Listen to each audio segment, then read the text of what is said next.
Hello po, magandang araw po at salamat po sa Diyos. Ayan po. So, meron po akong gustong ibahagi sa inyo na karunungan buhat sa itaas. At ngayon, kayo po ang makakapaghusga kung ito ba'y galing sa akin lamang o galing sa itaas. No? Kasi malalaman nyo po yung isang tao kung siya ba'y talagang mangangaral o tapat na mangangaral ni Kristo, dapat ang sinasabi niya puro kay Kristo. Ano? Kaya, ang sinasabi doon po sa aklat ni Juan, sa Kapitulo 7, versikulo 17, kung ang sino mang tao, no?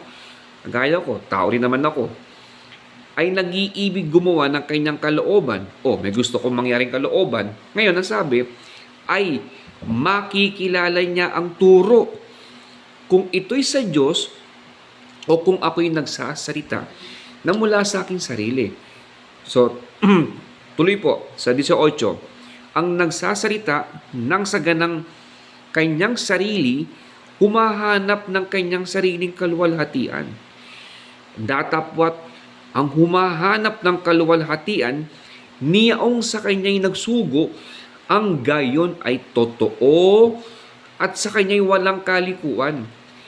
So, ibig sabihin, yung mga nagsasalita ng saganang kanyang sarili, humahanap ng kanyang sariling kaluwalhatian.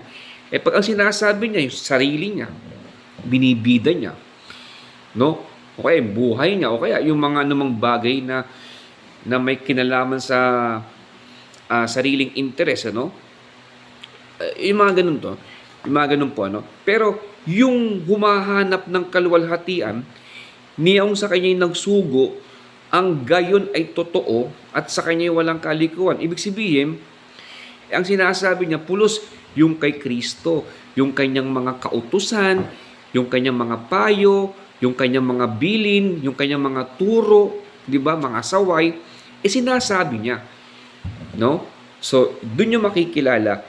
Kaya nga ako nung mga nakaraan sa tulong at awa ng Diyos, mayroon akong nasabi. Ngayon, sasabihin ninyo, sa'yo galing niya, sa'yo mga, oo nga, sa akin bibig ng galing, pero yung kaisipan, yung diwa, nanggagaling sa Diyos. Tingnan nyo ha, gusto ko lang kumbaga, para lang yung mga iba na hindi po nakakapakinig sa mga nasabi ko nakaraan, meron po kasi akong ginawa na 3K. Na yun po yung katanggap-tanggap, tapos kalugod-lugod, at kaibig-ibig, no? So, para bang yung, yung adjective, comparative, tapos superlative, no? Yung para bang, good, di ba? Better, best, ganun po yun katanggap-tanggap, kalugod-lugod, kaibig-ibig sa paningin ng Diyos. No, yun yung ginawa ko sa tulong at awa ng Panginoon. Ngayon, eto po. Katanggap-tanggap, kalugod-lugod, kaibig-ibig. Ano ba yun? Paano ang halimbawa nun? Eto po, nung mga nakaraan nasabi ko na po pero sasabihin ko sa inyo. Halimbawa may senaryo, nangihiram sa atin. Pera, Pera. Kaibigan mo, kamag-anak mo. Ngayon, meron ka naman ng hinihiram niya, ng kapwa mo. Meron ka. Kumbaga, kung gugustuhin mo, kaya mong ibigay. No? So, ngayon, kung ikaw katanggap-tanggap sa paningin ng Diyos, di ba, ang gagawin mo, pahihiramin mo, tama? Ngayon, nangihiram siya, di ba? Kung ikaw katanggap-tanggap sa paningin ng Diyos, katwiran na sinasabi sa Bible, 5:42 na Mateo, bigyan mo ang sa iyo'y humihingi at huwag mong talikdan ang sa iyo'y nangungutang o nanghihiram. Diba? Sinasabi yan sa Mateo 5:42. Ayun. Hindi ba katwiran yan na bigyan mo ang sa'yo'y humihingi at huwag mong talikdan ang sa'yo'y nangungutang? Eto, hindi naman to hiwaga no? Ito'y napakalinaw, bigyan mo ang sa'yo'y humihingi, no? At huwag mong talikdan ang sa'yo'y nangungutang. Ngayon, tingnan nyo to. Ito po kasi, ang Bible po kasi, na-observe ko, napansin ko, ano to ito'y punong-puno ng lohiko or kailangan dito full of logic, tapos common sense. Tingnan nyo sa ating pong mga kapaligiran, sa ating pong buhay, yung mga humihingi sa atin, usually, sino po ba yun? O, meron ba kayong alam, katrabaho mo, kamag-anak mo, humihingi ng, di ba? Humihingi sa iyo ng, pera. O, pingin pera. Katrabaho mo o kaya kamag-anak mo, di ba? O pingin, pingin ako ng pingin ako ng 500. May ganun ba? Na humihingi. Pero, alam ninyo kung sino ang mga humihingi sa atin, di ba? Di ba yung mga pulubi, yung mga nasa lansangan, no? O kaya yung mga humihingi sa atin. Di ba sila ang mga humihingi, no? Totoo? Tama ba? Iyon na yung sinasabi ni Kristo, bigyan mo ang sa'yo humihingi. Kasi alam niya, may mga manghihingi talaga. Kung yung mga kapuspalad, mga pulubi, na tao rin naman yun kapwa natin, pero pulubi nga lang sila, pero tao pa rin sila, no? May alam nga ako pulubi siya, nangihingi. Yun na yung kanyang buhay niya, araw-araw. Nakita ko, kahit pala yung mga pulubi, ano rin pala yun, bumibili sa mga grocery, ganun. Sila din pala yung nag-grocery. Kahit pulubi yun. Kaya, yung bigyan mo ang sa'yo humihingi, sila yung kinauukulan no? Ang Bible naman, di naman mahirap unawain kung tutuusin no? Ngayon, at huwag mong talikdan ang sa'yo nangungutang.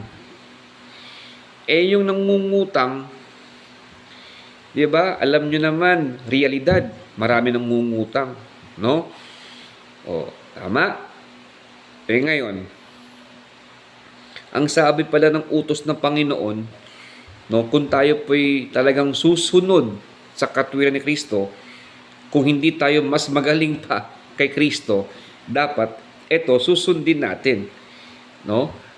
Yun kasi yung talagang pagkilala mo sa Diyos, dapat susundin mo yung kanyang bugtong na anak, yun nga si Kristo. Sabi niya, huwag mong talikdan ang sa'yo nangungutang, no?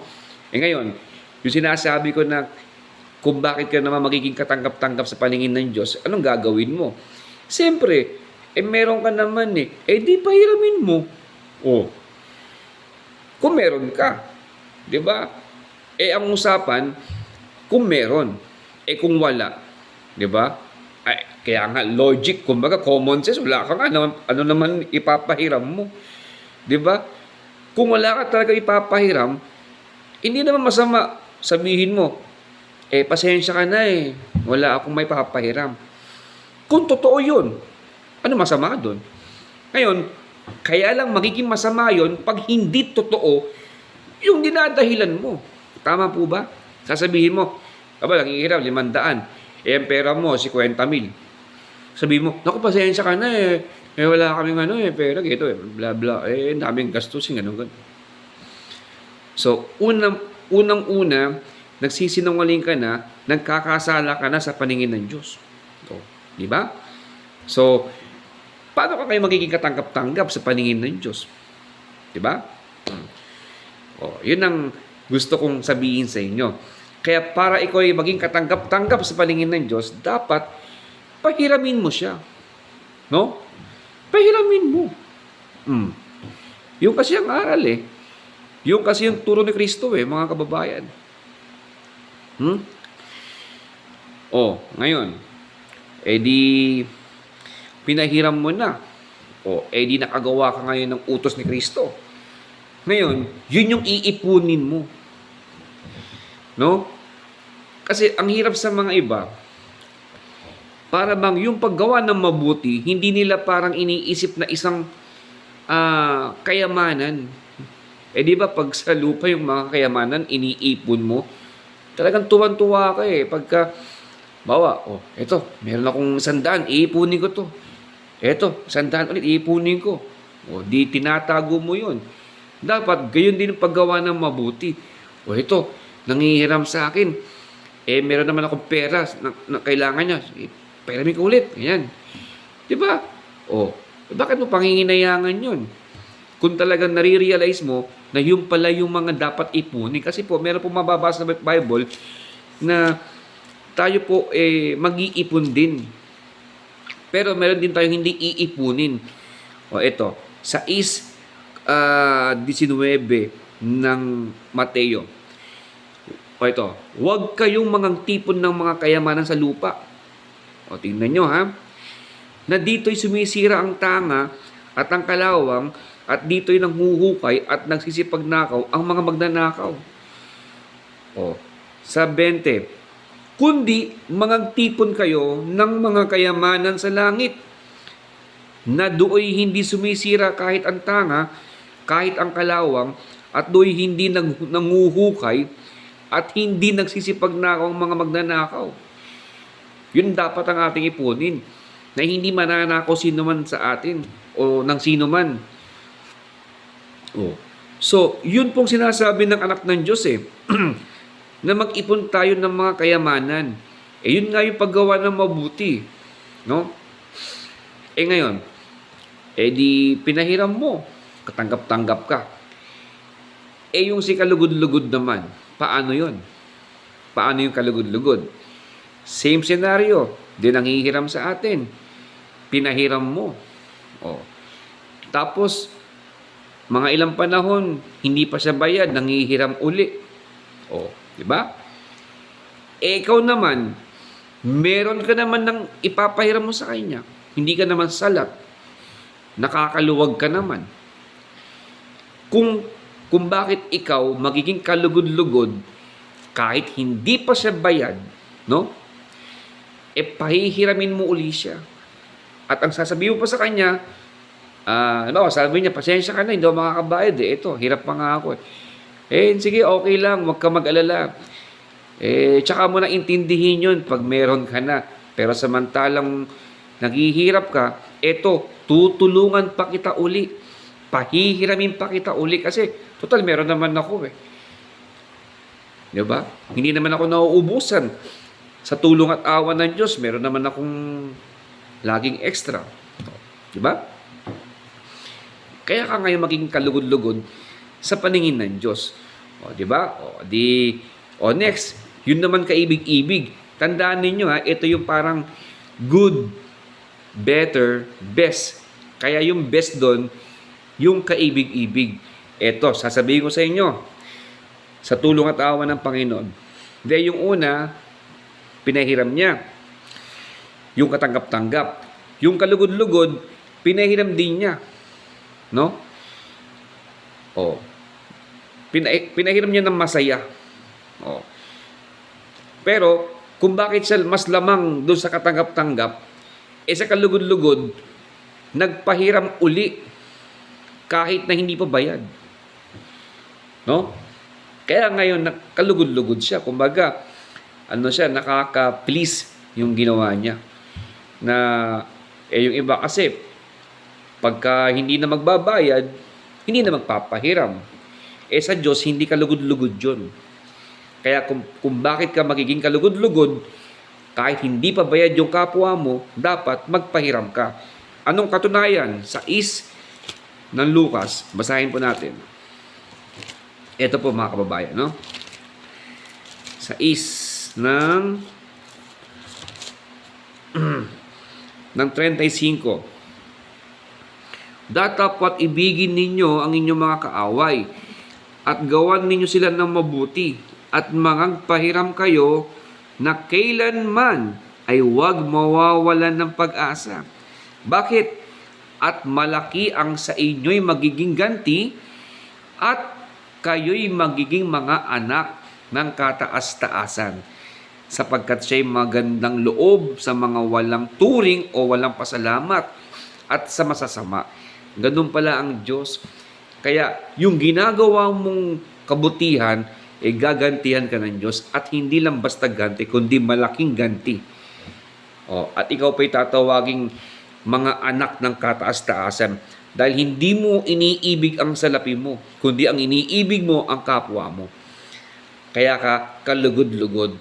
Kaya pag ang mas iniibig mo pera mo, hindi ka magiging kalugod-lugod sa paningin ng Diyos. Ngayon, dumako naman tayo sa pag-ibig. Yung pag-ibig, yan pa. Yung pag-ibig po, o yung kaibig-ibig. Yung una, alam niyo ang ginawa ng kaibig-ibig? No? Hindi niya pinahiram.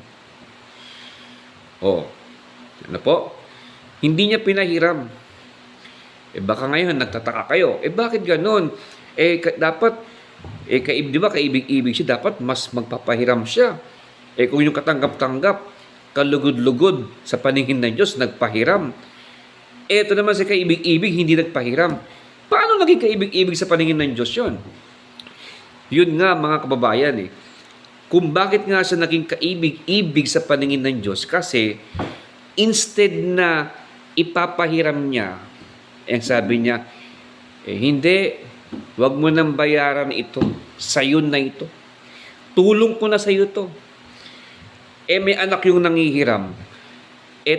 Kung may anak ka pa, dadagdagan ko pa yan. Bakit? Kasi kaligayahan ko ang tumulong na hindi nanunumbat. Diba? Yun yung gustong-gusto ko Yung makakita ako ng mga nangangailangan kasi, diba? Yun ang ko Yun ang aking kaligayahan ko. Yun ang aking kayamanan na maglingkod sa paningin ng Diyos. Kaya, wag mo nang bayaran yan. Dahil ang ganti na gusto ko, yung ganti ng Diyos. Kasi pag binayaran mo ako, nagantihan mo na ako. Tama?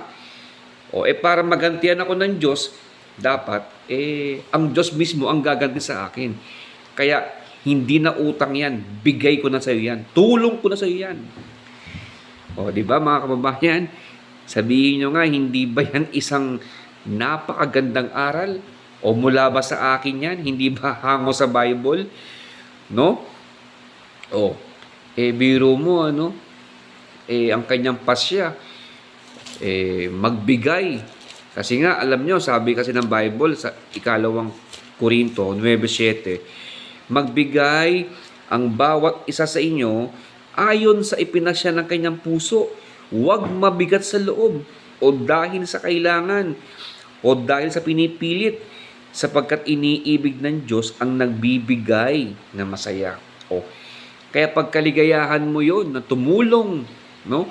Kasi tingnan mo, alam nyo, ang isang manifestasyon, pag maligaya ka, nagpahiram ka, o kaya nagbigay ka, hinahanap muli yung tao na yun Ikaw pa mismo nagkukusa. No, mga kababayan, ikaw pa mismo ang nagkukusa para makita mo siya uli, matulungan mo uli. Ikaw pang nagkukusa na siya itawagan, kamustahin, para puntahan muli. Sabihin nyo nga, hindi ba yan napupuspos ng Espiritu Santo o napupuspos ng pag-ibig ng Diyos? Yung pag-ibig ng Diyos, sumasakay niya. Kaya nga sumasakay niya kasi nga umiibig siya kasi pag wala yung pag-ibig ng Diyos sa'yo, madamot ka. Marami kang reklamo. Marami kang mga sinasabing dahilan. No? Hindi ka naliligayahan na tumulong sa iyong kapwa. Ibig sabihin, hindi ka iniibig ng Diyos. No? Kaya tandaan niyo po yun. Dapat nagbibigay tayo ng masaya. Ang kaligayahan natin ay yung tumulong o yung magbigay. No? Na hindi umaasa ng anumang kapalit. Di ba? Nanghiram tayo. Huwag tayo mawala ng pag-asa. No? Sana po may nasabi ako sa inyo na wisdom from above o karunungan buhat sa itaas. Kaya muli, maraming salamat po sa Diyos. Sa Diyos po ang karangalan at ang kapurihan. God bless you all. Magandang gabi po.